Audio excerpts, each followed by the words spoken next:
नमस्कार, एचएन 24/7 देख रहे हैं आप। मैं हूं आपके साथ विशाल। खबरों की शुरुआत करेंगे बड़ी खबर से। आज मुख्यमंत्री योगी आदित्यनाथ का श्रावस्ती दौरा, तो बड़ी खबर आप तक पहुंचा रहे हैं। योगी आदित्यनाथ विशाल जनसभा को करेंगे संबोधित। इकोना के सीता द्वार मंदिर के बगल में बना है हेलीपैड, तो वहीं सीता द्वार में पहुंचेंगे सीएम योगी। महर्षि वाल्मीकि आश्रम का करेंगे दौरा। 510 करोड़ की योजनाओं का भी करेंगे शिलान्यास और लोकार्पण। जैन मंदिर परिसर में नवनिर्मित मंदिर का लोकार्पण भी इस दौरान करेंगे।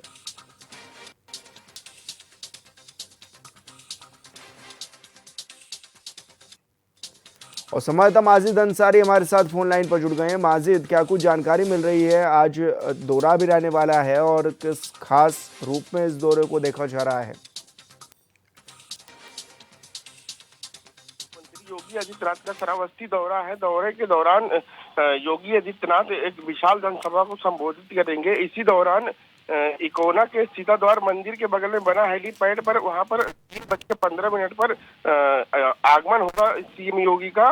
उस दौरान वहां पर 510 करोड़ की 54 विभिन्न परियोजनाओं का शिलान्यास भी करेंगे। और उसी दौरान 4:25 पे श्री दिगंबर जैन की मंदिर में नवनिर्मित मंदिर का लोकार्पण भी करेंगे इस दौरान। जी, लेकिन कि आज का जो दौरा है काफी खास श्रावस्ती में माना जा रहा है। किस तरह की तैयारियां कर ली गई हैं और आज क्या क्या कुछ रहेगा कार्यक्रम? जी, तैयारियों का एसपी और डीएम और डीआईजी कमिश्नर मिल करके तैयारियों को अंतिम रूप दिया जा रहा है। 3:20 पर भगवान लवकुश की धरती पर सीधा द्वार पहुंचेंगे सीएम योगी आदित्यनाथ। और इस दौरान 4:10 पर महर्षि वाल्मीकि आश्रम का भी करेंगे दौरा। जी, बहुत शुक्रिया आपका तमाम जानकारी साझा करने के लिए। और खबरों में आगे बढ़ेंगे। ऐसे में उत्तर प्रदेश के कानपुर से ये खबर सामने भी आ रही है, जहां पर ये देखा जा रहा है कि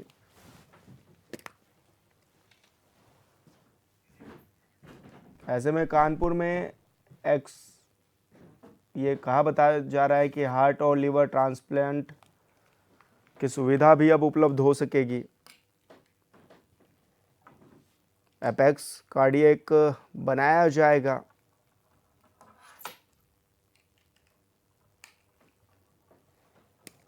हार्ट और ट्रांसप्लांट की सुविधाएं भी अब उपलब्ध हो सकेंगी। मरीजों को इलाज के लिए बाहर जाने की ज़रूरत नहीं होगी ऐसे में, क्योंकि अब कानपुर के एलपीएस कार्डियोलॉजी इंस्टीट्यूट में प्रदेश का पहला एपेक्स कार्डियक ट्रांसप्लांट सेंटर स्थापित किया जा रहा है। इस सेंटर में हार्ट और लीवर ट्रांसप्लांट यूनिट समेत अंगों के ट्रांसप्लांट की सभी आधुनिक सुविधाएं भी उपलब्ध होंगी। 12 मंजिला इस सेंटर में एयर एम्बुलेंस की भी सुविधा रहेगी। देखिए, ये मैं सबसे पहले अपने सरकार के मुखिया माननीय मुख्यमंत्री जी, माननीय मंत्री जी, हमारे विभागीय मंत्री और हमारे पीएस सर को मैं अपने हृदय से अपना आभार व्यक्त करना चाहता हूँ कि जिनकी कारण ही आज प्रदेश की सबसे बड़ी कार्डियक इमरजेंसी, जो कि 250 बेडेड होगी, ऐसी इतनी कार्डियक इमरजेंसी बड़ी प्रदेश में अन्य जगह नहीं है और शायद देश की ये सबसे बड़ी कार्डियक इमरजेंसी होगी।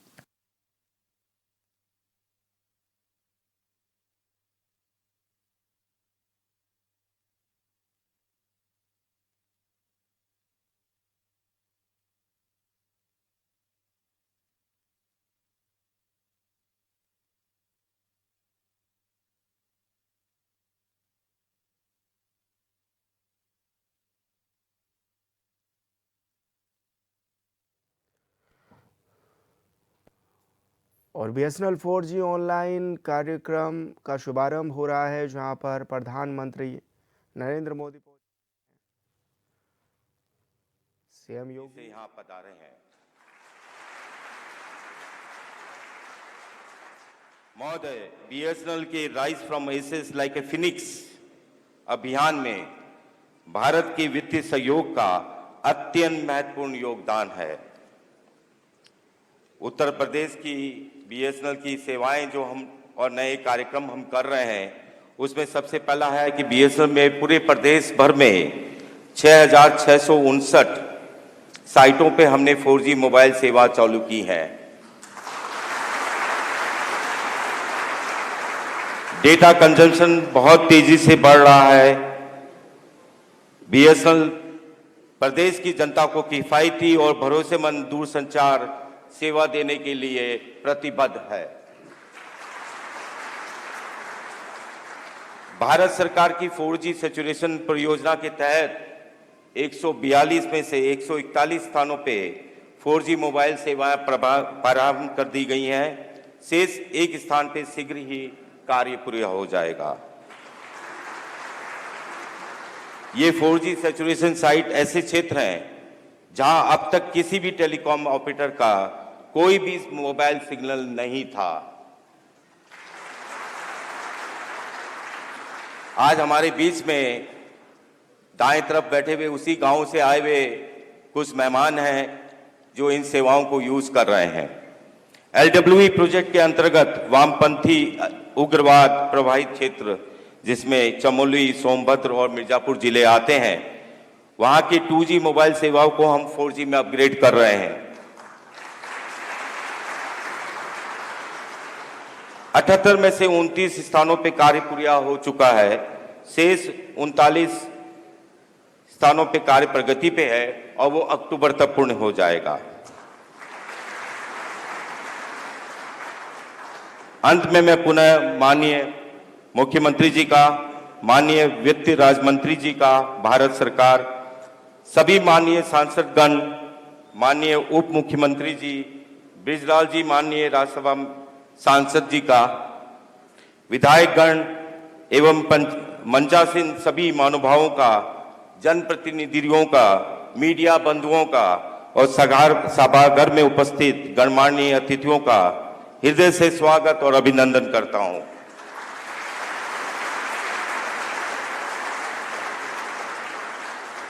धन्यवाद। जय हिंद।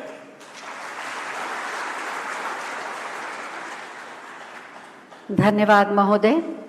विकसित भारत की संकल्पना को पूरी प्रतिबद्धता के साथ साकार करने के लिए कार्यरत हैं माननीय राज्य मंत्री वित्त भारत सरकार श्री पंकज चौधरी जी। हम उनसे अनुरोध करेंगे कि आज के इस अवसर पर अपने विचार प्रकट करें।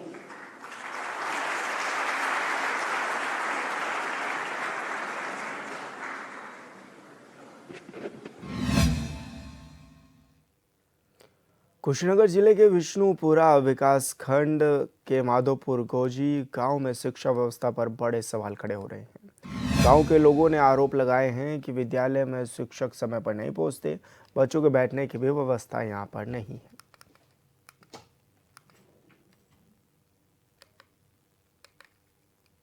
जो हमारी प्राथमिक विद्यालय और आंगनबाड़ी केंद्र है वो दोनों सही ढंग से चले, बच्चे का सही पढ़ाई होके। अभी क्या है कि मास्टर लोग मनमर्जी तरीके से अपना जो मिड डे मील के वो भी नहीं देते हैं लोग, और जो आंगनबाड़ी केंद्र में जो बच्चे के लिए सुविधा आता है वो भी नहीं मिलता है, और स्कूल में सही ढंग से पढ़ाई भी नहीं होता क्योंकि कोई समय से नहीं आता है, और सारे स्कूल एकदम जर्जर स्थिति में है, कब गिर जाए कोई इसका भरोसा नहीं है।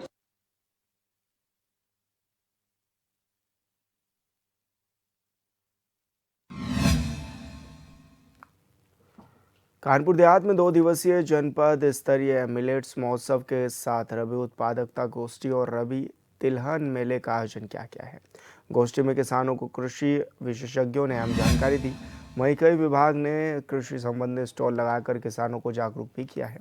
दरअसल कानपुर देहात के माते स्थित इको पार्क में कृषि विभाग द्वारा श्रेहन के उत्पादन के प्रति किसानों को प्रेरित किया गया और जागरूक करने के लिए 2 दिवसीय जिला स्तरीय मिलेट्स महोत्सव के साथ ही रबी उत्पादकता गोष्ठी और रबी तिलहन मेले का शुभारंभ भी आज से हो गया है।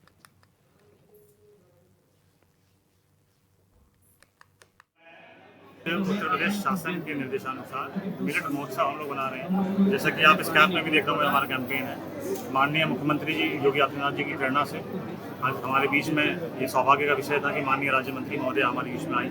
हमारी CDO साहिबा, कृषि विभाग के डिप्टी डायरेक्टर साहब, सारे उन्नत किसान और मातृ शक्ति के साथ हम लोग मिशन शक्ति का आयोजन चल रहा है, जैसे आप जानते हैं नवरात्रों में।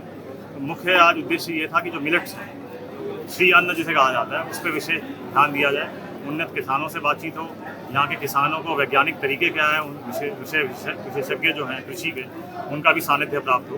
विभिन्न विभागों के द्वारा यहाँ स्टॉल लगाए गए, चाहे वो चिकित्सा विभाग के द्वारा हो, चाहे वो कृषि विभाग के द्वारा हो, चाहे वो वन विभाग के द्वारा हो, ताकि जन साधारण को जो विभिन्न उत्तर प्रदेश सरकार की योजनाएं चल रही हैं उसके बारे में उनको लाभ मिल सके। आज श्री अन्न को प्रोत्साहन देने के लिए किसान भाइयों को श्री अन्न उपजाकर अपनी आमदनी को दुगना करें, इसलिए प्रधानमंत्री जन्मदिन के अवसर पर उन्होंने इसको शुरू किया था श्री अन्न को। और हम समझते हैं कंधे से कंधा मिलाकर हमारे मुख्यमंत्री का भी आभार है कि उन्होंने उत्तर प्रदेश को हरा भरा बनाने के लिए श्री अन्न को प्रोत्साहन दिया। हमारा कृषक किसी तरह परेशान ना हो, फसल बीमा का योजना का लाभ ले, किसान सम्मान निधि मिले और बिजली का सही सदुपयोग हो, उसकी सिंचाई सही तरीके से हो पाए।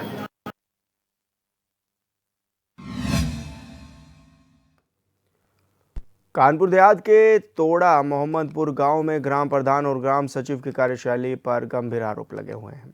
गांव की ही एक ग्रामीण महिला ने ग्राम पंचायत में हुए विकास कार्यों में भ्रष्टाचार के आरोप लगाकर जिलाधिकारी से शिकायत की। वहीं जिलाधिकारी ने मामले की जांच कर कार्रवाई किए जाने के निर्देश भी जिम्मेदारों को दिए हैं। ग्राम प्रधान से बहुत पीड़ित है, उसने इतना मुझे परेशान करके रखा मेरी ग्राम पंचायत को कि नरेगा में भी फर्जी हाजिरी डालता, जो आवास दिए हैं उसमें 20-20 हज़ार 15-15 हज़ार सबसे ले रहा, जिनके लेंटरदार मकान है उनको आवास दे रहा, जो पात्र हैं उनको आवास नहीं दे रहा। इसके बाद इसने इतनी हद पार कर दी, जो कंप्यूटर रखे थे सहायक कक्ष में वो सब अपने घर ले गया। कल महिला ने शपथ पत्र के माध्यम से जिलाधिकारी महोदय को अपनी शिकायत दर्ज कराई। इसमें उसका आरोप है कि प्रधान ने अपने खाते में पैसे डाल लिए और कुछ टेंडर प्रोसेस प्रक्रिया नहीं फॉलो की गई निर्माण कार्य में। तो इसकी जांच के लिए जिलाधिकारी महोदय के द्वारा एक जांच जिला स्तरीय कमेटी बनाई जाने की कार्रवाई की जा रही है। कमेटी में की जो जांच की रिपोर्ट के अनुसार आवश्यक कार्रवाई पंचायत नियम के अनुसार प्रधान और संबंधित सचिव को की जाए।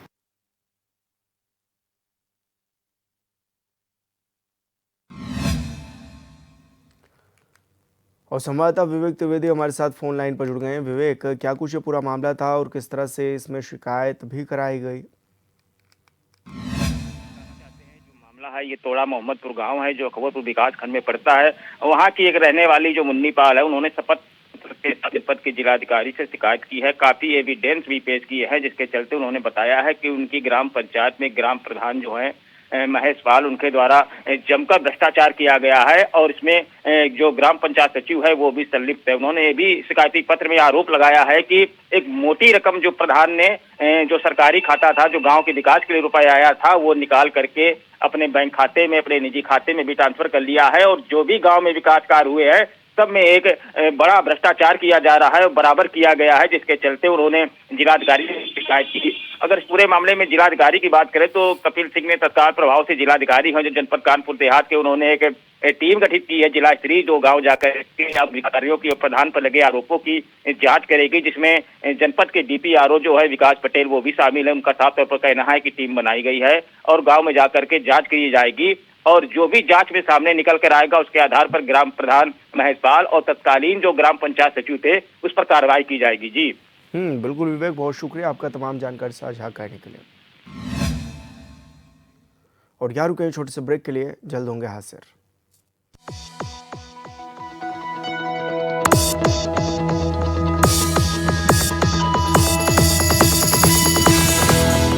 खबरों में आगे बढ़ेंगे। बस्ती में कई जगहों पर लगे आई लव यू मोहम्मद के पोस्टर को लेकर हिंदू संगठनों में रोष है। दुर्गा पूजा त्यौहार के दौरान इस तरह के स्लोगन पर हिंदू युवा वाहिनी ने आपत्ति जताई है। हिंदू युवा वाहिनी ने जिला महामंत्री विनय सिंह ने चेतावनी दी है कि अगर प्रशासन आरोपियों पर कोई कार्रवाई नहीं करता तो बड़ा आंदोलन किया जाएगा।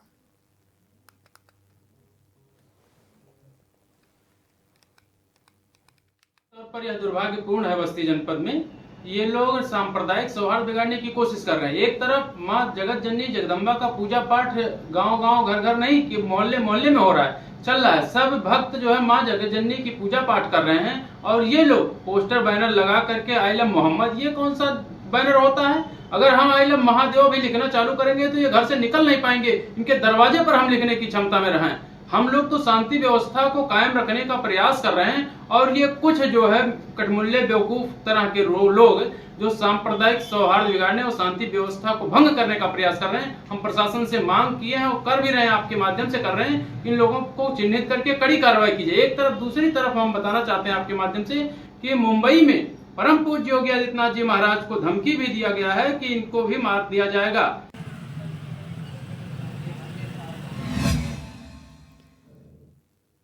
कानपुर से सोशल मीडिया पर एक ऑडियो तेजी से वायरल हो रहा है जिसमें भ्रष्टाचार के खिलाफ आवाज उठाने वाले एक व्यक्ति को न सिर्फ धमकाया जा रहा है बल्कि सीएम योगी और पीएम मोदी को लेकर अभद्र और आपत्तिजनक बातें भी कही जा रही हैं। एचएनएन की टीम ने जब इस वायरल ऑडियो की पड़ताल की तो सामने आया कि ये पूरा मामला आवास और विकास परिषद के विद्युत खंड 3 में हो रहे भ्रष्टाचार से जुड़ा हुआ है।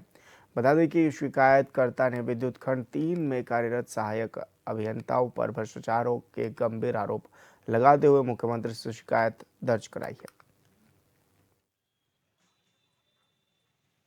आवास विकास विद्युत परिषद विद्युत खंड 3 कल्याणपुर के सहायक अभियंता हैं विनोद कुमार जी।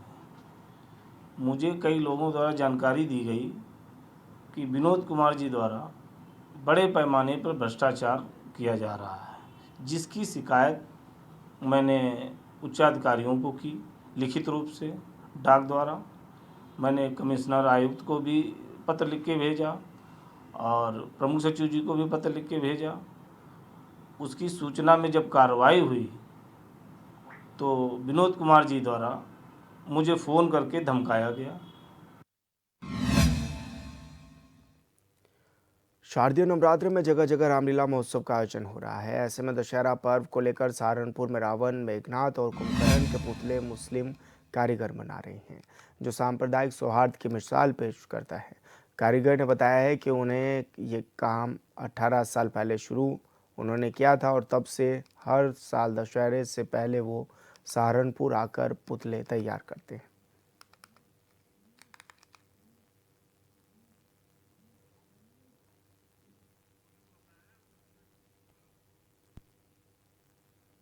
वाले जी कस्बा चरथावल के वो 18 साल हो गए जी इसके अंदर। 18 साल इसी में गांधी पार्क में बनाते हुए हो गए। तो इस बार की क्या विशेषता रहेंगे, कितनी हाइट रहेगी? इसकी हाइट तकरीबन अब के घटा लीजिए 80 फुट की तकरीबन रहेगी। पहले 100 फुट की थी और अब के 20 फुट घटवाने को कहा उन्होंने।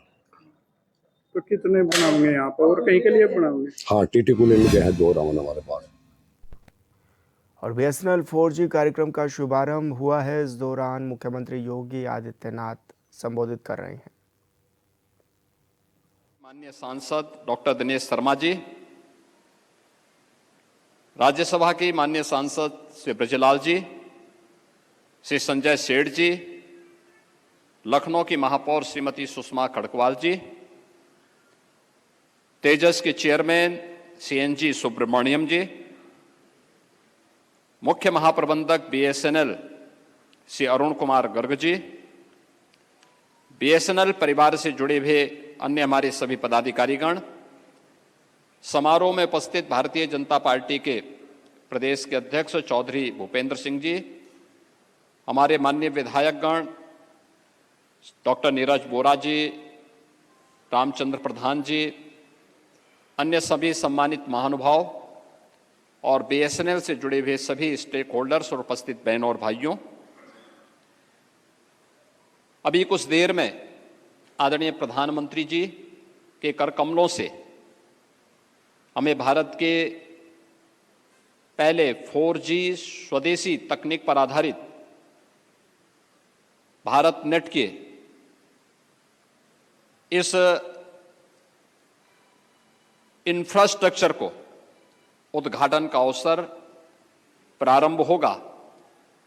मैं इस अवसर पर भारत को एक नई डिजिटल क्रांति के रूप में आगे बढ़ाने और भारत की टेलीकॉम के सेक्टर की स्वदेशी तकनीक से आच्छादित इन सेवाओं के लिए आदरणीय प्रधानमंत्री जी के प्रति उत्तर प्रदेश वासियों की ओर से हृदय से आभार व्यक्त करते हुए इस पूरे कार्यक्रम के लिए बीएसएनएल परिवार को हृदय से बधाई देता हूं, अपनी शुभकामनाएं देता हूं।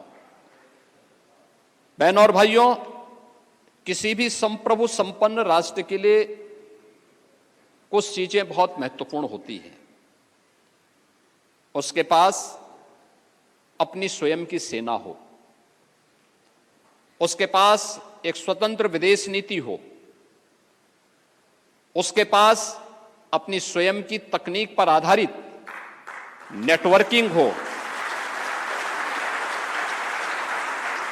और वह भ्रष्टाचार पर प्रहार करने की उसके पास सामर्थ्य हो।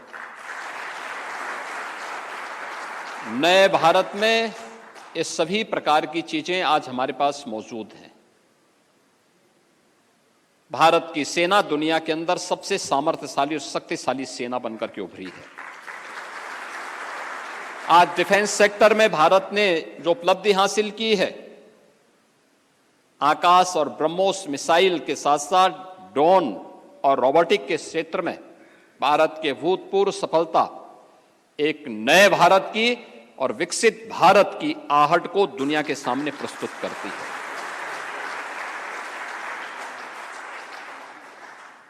भारत दुनिया के अंदर सभी के साथ मैत्री भाव के साथ काम करेगा, लेकिन किसी की गीदड़ भपकी के सामने झुकेगा नहीं, डरेगा नहीं। प्रधानमंत्री मोदी जी के नेतृत्व में नए भारत ने इस बात को हर मंच पर पूरी दृढ़ता के साथ कहा है और भारत के पास अपना स्वदेशी मॉडल का नेटवर्किंग होगा, जिसके माध्यम से हम भारत के नागरिकों को 4G की सेवाएं उपलब्ध करवा सकेंगे, न केवल टेलीकॉम के सेक्टर में बल्कि डिजिटल पेमेंट के माध्यम से भी भ्रष्टाचार पर प्रभावी नियंत्रण लगाते हुए लोगों को एक बेहतरीन माहौल दे सकें। आज भारत दुनिया में तकनीक का पिछलग्गू नहीं बल्कि उसका लीडर बनकर के उभरा है। दुनिया के अंदर सबसे अधिक डिजिटल पेमेंट करने वाले देशों में भारत, आज यूपीआई दुनिया के अंदर सर्वाधिक डिजिटल पेमेंट करने वाला, यानी भारत ने डिजिटल क्रांति के क्षेत्र में दुनिया को अब लीड करना शुरू किया है और ये नए भारत की ताकत का एहसास दुनिया को कराता है। और उसी में अब बीएसएनएल भी 4G की इस क्रांति के साथ दूर दराज के उन क्षेत्रों में जहां पर हम लोग झेलते थे, दूर दराज के गांवों में, क्योंकि मुझे याद है 2017 में जब मुझे मुख्यमंत्री का दायित्व दिया गया था, हमने तय किया था कि ऑप्टिकल फाइबर के माध्यम से या नेटवर्किंग के माध्यम से हम बीएसएनएल की सेवाओं को हर ग्राम पंचायत के साथ जोड़ें। भारत नेट ने उसको आसान बनाया है और मुझे बताते हुए प्रसन्नता है कि ऑप्टिकल फाइबर और नेटवर्किंग का लाभ हमें किस रूप में मिला कि आज हम ग्राम पंचायत के अंदर ग्राम सचिवालय बना करके वहीं पर हम आय प्रमाण पत्र, निवास प्रमाण पत्र, जन्म और मृत्यु प्रमाण पत्र ग्राम पंचायत में गांव के लोगों को उपलब्ध करवा रहे हैं। न केवल इससे रोजगार का सृजन हो रहा है बल्कि बैंकिंग की सेवाएं भी बैंकिंग कॉरेस्पॉन्डेंट सखी के माध्यम से गांव-गांव में उपलब्ध करवाने का कार्य इस बेहतरीन नेटवर्क के माध्यम से आज प्रारंभ हो गया है। आपने देखा होगा पहले किसी भी वृद्धजन का, किसी निराश्रित महिला का, किसी दिव्यांग जन का या किसी भी रिटायर्ड कार्मिक का कोई पेंशन की सुविधा होती थी, उसके लिए उसको चक्कर लगाने पड़ते थे, कार्यालय चक्कर लगाने पड़ते थे। अगर 300 की पेंशन होती थी, 6 महीने में एक बार आती थी, 1800 रुपये कुल हुए तो 1800 में 900 ही उसको मिल पाते थे, 900 रुपये भ्रष्टाचार की भेंट चढ़ते थे। प्रधानमंत्री जी ने व्यवस्था की कि अगर 1800 रुपया है तो 1800 रुपया ही उसके अकाउंट में जाएगा, एक भी पैसा कम नहीं कोई भेज सकता। आज हम 1 करोड़ निराश्रित महिलाओं, वृद्धजनों और दिव्यांग जनों को 12,000 रुपये सालाना पेंशन की सुविधा देते हैं और सारा का सारा पैसा। और फिलहाल इस बुलेटिन में मेरे साथ इतना ही। आप देखते रहिए आचरण 24/7। नमस्कार।